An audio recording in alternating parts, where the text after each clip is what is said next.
Donald Trump a poussé l'escalade si loin que l'Iran lui a publiquement lancé un ultimatum, ajoutant que si Trump ne s'y conformait pas, il n'obtiendrait pas d'accord de paix et que l'Iran commencerait à attaquer non seulement les pays du Golfe Persique, mais élargirait la guerre, du détroit d'Ormuz à l'océan Indien jusqu'au détroit de Bab el-Mandeb, à la mer Rouge et même jusqu'à la mer Méditerranée, atteignant les côtes de l'Europe.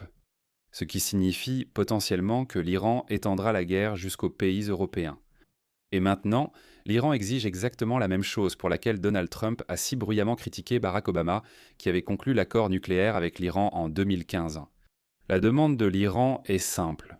Il s'agit de débloquer 24 milliards de dollars d'actifs iraniens avant même la signature d'un accord préliminaire. Et tant que Donald Trump ne donnera pas à l'Iran 24 milliards de dollars, Téhéran promet de ne conclure aucun accord avec les États-Unis d'Amérique. Je m'appelle Alexei Pichi et discutons ensemble de ce sujet.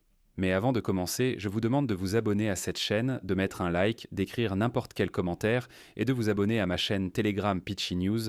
Le lien se trouve dans la description de cette vidéo. Donc Donald Trump a poussé la guerre avec l'Iran à un point où maintenant Téhéran exige pratiquement une rançon et menace d'étendre la guerre jusqu'en Europe. Un haut responsable iranien et conseiller militaire du guide suprême de l'Iran, l'ayatollah Majtaba Khamenei, Mohsen Rezaï, a déclaré dans une interview à CNN que tout, absolument tout accord de paix potentiel entre les États-Unis et l'Iran dépendra du fait que l'administration de Donald Trump accepte ou non de débloquer les avoirs iraniens gelés d'un montant de 24 milliards de dollars. Citation de Rezaï. Les négociations sont dans l'impasse. Les négociations sont dans l'impasse et le président des États-Unis, Donald Trump, doit les en sortir. La balle est dans le camp de Trump. Je rappelle que l'Iran exige le déblocage immédiat de 12 milliards de dollars de fonds gelés, soit tout de suite, soit au moment de la signature d'un accord provisoire avec les États-Unis, c'est-à-dire ce même mémorandum d'entente.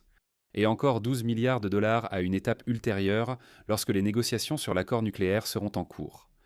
Mais les responsables américains s'inquiètent du fait que le déblocage des fonds à ce stade pourrait les priver d'un levier clé sur le régime iranien.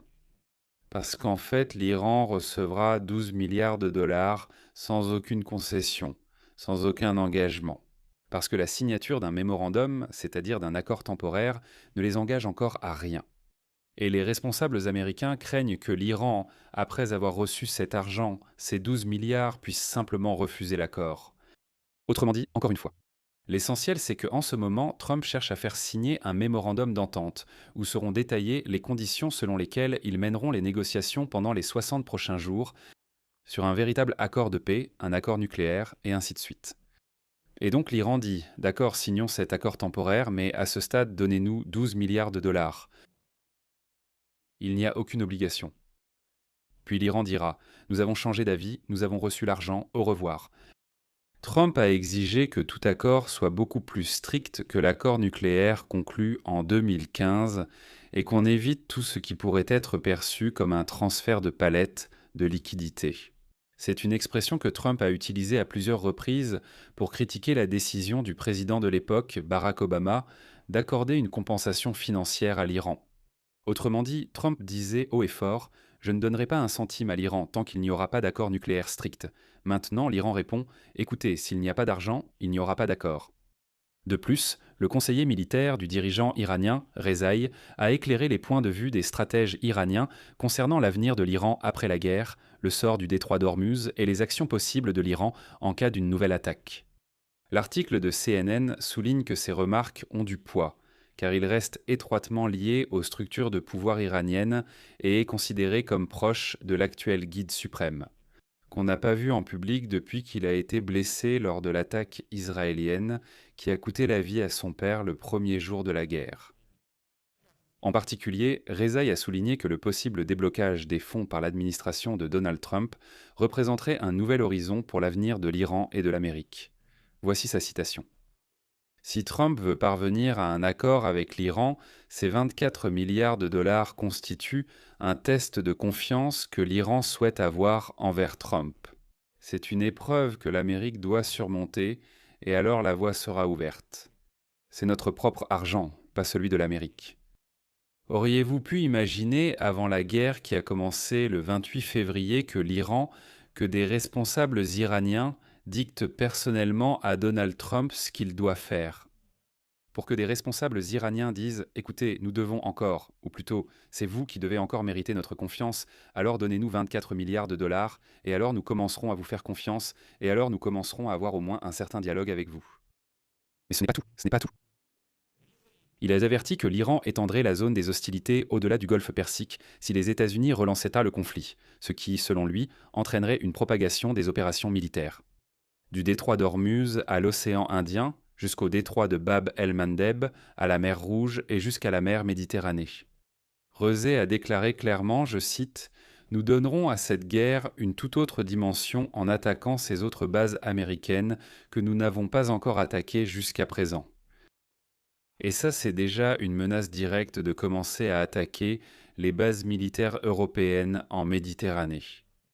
CNN écrit que Rezaï n'a pas répondu à la question concernant l'état de santé de Khomeini et son rôle dans le processus de prise de décision dans le pays, mais il a rejeté la perspective d'une rencontre avec Trump. Citation. Non, cela n'arrivera pas. Nous sommes actuellement à la première étape des négociations, et M. Trump a mené ces négociations dans une impasse.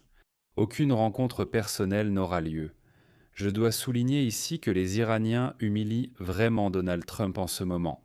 Le fait est que Trump a déclaré il y a 2 jours qu'il s'entendait très bien avec Khamenei et que ce serait un honneur pour lui de rencontrer le dirigeant iranien.